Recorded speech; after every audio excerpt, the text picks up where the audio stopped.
Hello बच्चों, चलिए प्रश्न देखते हैं। निम्नलिखित में से कौन बहुलकी नहीं है? न्यूक्लिक अम्ल, प्रोटीन, पॉलीसेकेराइड, लिपिड। तो आइए जानते हैं हमारे प्रश्न की मुख्य मुख्य अवधारणा। हमारे प्रश्न की मुख्य अवधारणा संबंधित है बहुलक से। बहुलक बहुलक कौन होते हैं? जो कि बहुत सारी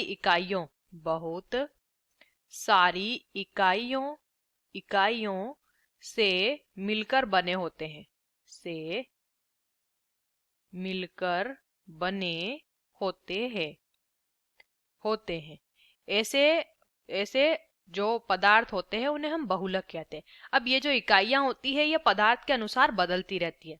जैसे कि उदाहरण लेंगे, अगर सबसे पहला उदाहरण ले अगर प्रोटीन का, तो प्रोटीन बना होता है अमीनो अम्ल से मिलकर। कई सारे अमीनो अम्ल एक श्रृंखला बनाते हैं और यहाँ पे प्रोटीन बन जाता है, तो इसकी इकाई कौन हो गई? अमीनो अम्ल। दूसरा पॉलीसेकेराइड। पॉलीसेकेराइड पॉलीसेकेराइड जो होते हैं ये क्या है? ये कार्बोहाइड्रेट होते हैं और इन कार्बोहाइड्रेट में मोनोसेकेराइड इकाई होती है। मोनोसेकेराइड जो होते हैं ये मिलकर पॉलीसेकेराइड बनाते हैं। कई सारे मोनोसेकेराइड मिलते हैं फिर एक पॉलीसेकेराइड बनता है। उसके बाद अगला उदाहरण ले सकते हैं लिपिड।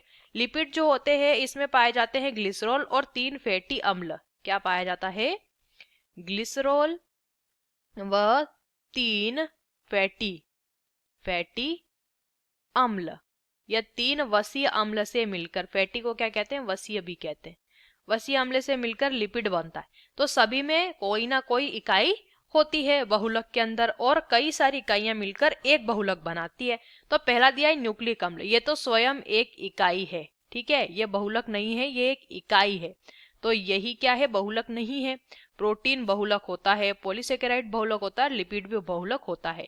प्रश्न में पूछा है कौन बहुलक की नहीं है, वो है न्यूक्लिक अम्ल, विकल्प ए, क्योंकि ये एक स्वयं में एक इकाई होती है। आशा करते हैं आपको इस प्रश्न का उत्तर समझ आया होगा। धन्यवाद।